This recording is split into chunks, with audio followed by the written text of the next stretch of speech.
प्रिय बच्चों, आज हम लोग अपनी हिंदी पुस्तिका से पहली कविता पढ़ेंगे जिसका नाम है दो दीप। और इस कविता को लिखने वाले कवि का नाम है लाला जगदलपुरी। तो बच्चों चलिए हम लोग देखते हैं कि कवि लाला जगदलपुरी जी ने इस कविता में क्या लिखा है। कवि यहाँ इस कविता में हमें दो प्रकार के दीप यानी दीपक के बारे में बताना चाहते हैं।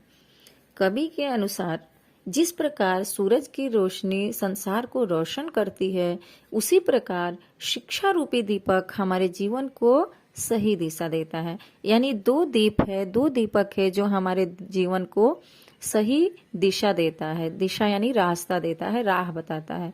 तो एक दीपक कवि ने किसको कहा? सूरज को कहा है। और दूसरा दीपक कवि ने ज्ञान को कहा है, शिक्षा को कहा है। शिक्षा रूपी यानी ज्ञान रूपी दीपक को कहा है। इसलिए कवि ने सूरज और शिक्षा दोनों को दीप कहा है। यानी दो जो दीप हैं, एक सूरज और एक शिक्षा। अब बच्चों हम आगे बढ़ेंगे इस कविता की तरफ, तो देखेंगे कि कवि ने इस कविता में हमें क्या समझाया है। और जब हम इस कविता को पढ़ेंगे तो पढ़ते समय हम इसे सुंदर लय से पढ़ेंगे, ताकि हम अच्छी तरह से इस कविता को गा सके और गा करके दूसरों को भी सुना सके, जिससे सुनने वाले को भी अच्छा लगे। तो मैं आपको इस कविता को गा करके बताऊंगी, लय में बताऊंगी और साथ ही साथ उसका अर्थ भी क्लियर करूंगी। अब हम आगे बढ़ते हैं कविता की ओर, ध्यान से सुनिए। बिना तेल का बिन बाती का दिन भर एक दिया जलता है, और दीप जलने से पहले पश्चिम में जाकर ढलता है। बच्चों आप लोग भी मेरे साथ गाओ।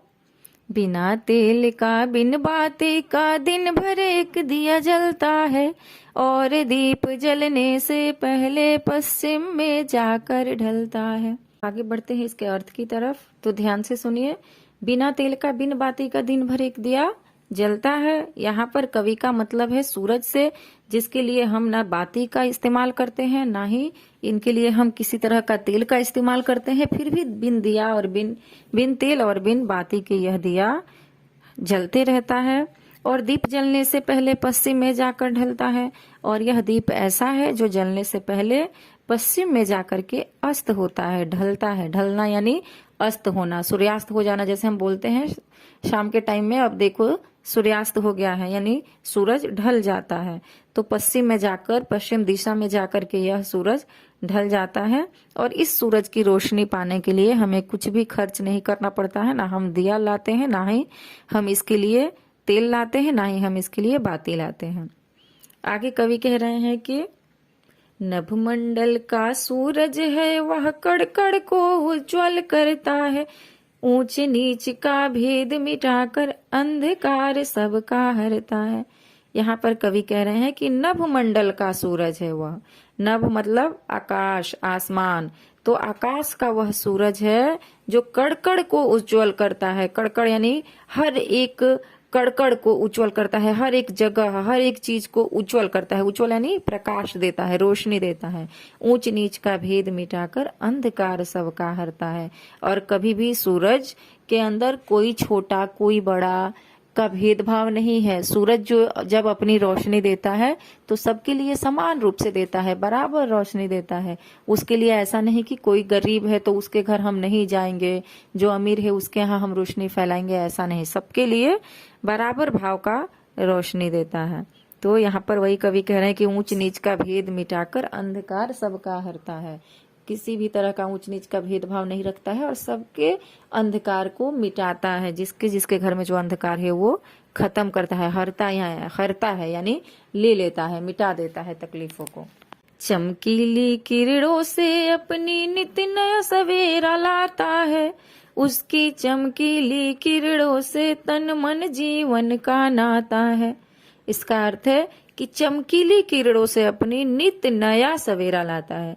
यानी हर रोज जो चमकीली किरणें बिखेरता है, चमकीली किरणें दिखाता है, उससे नित्य यानी हमेशा नया सवेरा लाता है। हमेशा हमें सुबह दिखता है, सवेरा दिखता है। उसकी चमकीली किरणों से तन मन जीवन का नाता है। और सूरज के चमकीली किरणों से हमारे तन का, हमारे मन का और हमारे जीवन का नाता है। अगर हम कल्पना करें कि एक दिन सूरज नहीं निकले तो कैसा लगता है?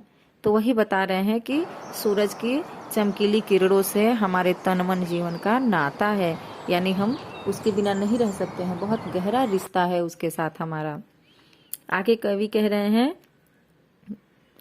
कमल पोखरों में हंसते हैं, मन में फूले नहीं समाते, किरणों से नवजीवन पाकर पक्षी नाच नाच कर गाते। आप लोग भी गाइए मेरे साथ।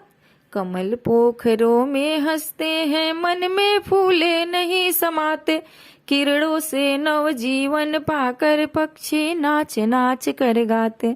यानी कमल पोखरों में हंसते हैं। आपको देखो यहाँ आपके टेक्स्ट बुक में भी चित्र दिया गया है। कमल का फूल जो है वह कहाँ पे हंसता है? पोखरों में हंसता है। लेकिन कोई भी फूल है, पेड़ पौधा है, अगर उनको सूर्य का प्रकाश नहीं मिलेगा तो वो प्रफुल्लित नहीं होंगे, वो खिलेंगे नहीं, वो हंसेंगे नहीं। तो यहाँ पर कवि बता रहे हैं कि कमल का जो फूल है वह सूरज की रोशनी को पाकर के, सूरज के प्रकाश को पाकर के प्रफुल्लित हो रहा है, हंस रहा है, खुश हो रहा है अपने पोखरों में। पोखरा यानी पौंड, तालाब को हम पोखरा कहते हैं। एक ऐसा गड्ढा, एक ऐसा जगह जहां पर कुछ पानी जमा हो, उसे हम पोखरा कहते हैं। मन में फूले नहीं समाते, और वो इतने खुश होते हैं कि मन में फूले नहीं समाते हैं।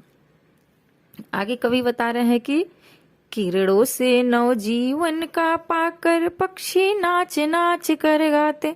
यानी इन किरणों से नवजीवन को पाकर के पक्षी जो है, नवजीवन यानी नव मतलब यहाँ पर देखो, नव मतलब 1 2 3 4 में जो नव आता है वो नहीं, यहाँ नव मतलब नया। यानी किरणों से नवजीवन पाकर, किरणों से यानी किरण यानी सूरज के प्रकाश, प्रकाश जो है उससे नव जीवन पाते हैं, नया जीवन पाते हैं। और पक्षी नाच नाच कर गाते हैं, और जब खुश हो जाते हैं वो लोग और नाच नाच कर गाने लगते हैं।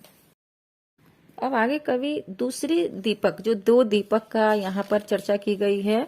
पहली दीपक जो सूरज के बारे में था वो हम लोगों ने पढ़ लिया। दूसरा एक दीपक कवि जो कह रहे हैं कि 2 दीपक हमारे जीवन में बहुत ही महत्वपूर्ण है, बहुत ही आवश्यक है। तो दूसरा दीपक कौन सा है? पहला दीपक हमने पढ़ा सूरज के बारे में। अब इस पैराग्राफ में, आगे के पैराग्राफ में कवि दूसरे दीपक के बारे में कह रहे हैं, जो मैंने आपको शुरू में ही बताया कि दूसरा दीपक है ज्ञान रूपी दीपक, शिक्षा का दीपक। यानी मनुष्य अगर बिना पढ़े लिखे हो, अनपढ़ हो, तो समझो वो अज्ञानी है, उसके पास रोशनी नहीं है, वो समझ नहीं सकता है कि सही और गलत क्या है, वह फैसला नहीं ले सकता है। तो यानी अंधकार में है वो। तो अंधकार में रहने का मतलब कि हमें रोशनी कौन दे रहा है? ज्ञान दे रहा है, शिक्षा दे रहा है। तो दूसरी यहाँ पर दीपक जो कवि कह रहे हैं वह शिक्षा को कह रहे हैं कि शिक्षा भी हमारे लिए एक प्रकार का दीपक ही है। यहाँ पर कवि कह रहे हैं कि एक दीप जलता है ऐसा भारत माता के आंगन में, जिसके आगे नतमस्तक है ढलता सूरज नील गगन में। कह रहे हैं कि एक ऐसा भी दीपक है जो हमारे भारत माता के आंगन में जलता है। एक तो दीपक सूरज है जो आसमान में, आकाश में से निकलता है, लेकिन दूसरा दीपक जो है वह हमारे भारत माता के आंगन में है। और इस दीप के सामने जो हमारा सूरज है, जो नील गगन में ढलता है जाकर के अस्त हो जाता है, वह सूरज भी हमारे शिक्षा रूपी दीपक के सामने नतमस्तक हो जाता है। नतमस्तक होना यानी सर झुका देना। तो जिसके आगे नतमस्तक है, कौन नतमस्तक है? ढलता सूरज नील गगन में। जो सूरज नील गगन में जाकर के अस्त होता है, ढल जाता है, वह सूरज भी हमारे इस दीप के आगे नतमस्तक है, हमारे शिक्षा रूपी दीप के आगे नतमस्तक है, यानी सर झुकाकर खड़ा है। अगले पंक्ति में कवि कह रहे हैं कि वह शिक्षा का एक दीप है जो दिन रात जला करता है, ज्ञान दीप है जो समाज के घट घट में प्रकाश भरता है।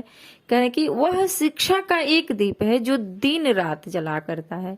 यह जो शिक्षा का एक दीपक है, यह दिन रात जला करता है, हमेशा जलता है। और क्या करता है? ये ज्ञान दीप है जो समाज के घट घट में प्रकाश भरता है। मतलब एक तो जो दीपक है वह सूरज है ही, दूसरा दीपक जो शिक्षा है यह हमारे यह हमारे लिए क्या है? घट घट में प्रकाश भरता है। यानी हर एक प्राणी में जाता है, उसके अंदर समाता है और उसके अंदर प्रकाश भरता है। यानी जो जो लोग पढ़े लिखे होते हैं, ज्ञानी होते हैं, उन्हें हम समझदार मानते हैं, उनके फैसले को हम स्वीकार करते हैं, उनकी आदर करते हैं, रिस्पेक्ट करते हैं। तो यही कवि कह रहे हैं कि ज्ञान एक ऐसा दीपक है जो अगर हमारे अंदर समा गया है, हमारे घट घट में समा गया है, तो वो प्रकाशमय कर देगा, प्रकाश भर देगा हमारे अंदर। तो बच्चों, आप लोगों को समझ में आया होगा, यह कविता बहुत ही अच्छा था। मैं फिर आपको बता रही हूँ, वापस रिपीट कर रही हूँ कि इस कविता में 2 दीपक के बारे में बताया गया है। पहला कौन सा दीपक? सूरज। और दूसरा दीपक ज्ञान। मतलब ज्ञान के बिना भी हमारा जीवन अंधेरा है। जिस तरह से सूरज के बिना यह संसार अंधेरा है, उसी तरह से ज्ञान के बिना हमारा जीवन भी अंधेरा है। तो हमारे जीवन में पढ़ाई लिखाई का बहुत ही महत्व है। अब मैं इस पाठ में जो थोड़ा सा शब्दार्थ है उसके बारे में भी आपको अलग से चर्चा करूंगी और आपको दे भी दूंगी। आप इसको अपने नोटबुक में भी लिख कर रखना ताकि आपको ये कविता पढ़ने में आसान रहेगा। ढलता यानी अस्त होता, कड़ कड़ यानी हर जगह, नित मतलब रोज, पोखर मतलब तालाब, ज्ञान मतलब शिक्षा जानकारी, नभमंडल मतलब आकाश, हरता यानी दूर करता, नाता यानी रिश्ता, नतमस्तक यानी जिसका सिर झुका हुआ हो, नतमस्तक होना यानी सिर झुकाना, घट घट में यानी मन, अंतर यानी घट घट में बसना यानी मन में बसना, अंतर में बसना। इस प्रकार आपका यह कविता बहुत ही सुंदर ढंग से समाप्त होता है। आप इसे लय के साथ गाइए, गाकर के इसके अर्थ को भी समझिए और कुछ दिक्कत हो, कोई कठिनाई हो तो मुझे कमेंट्स द्वारा जरूर पूछिए, मैं वापस आपको ये समझाऊंगी।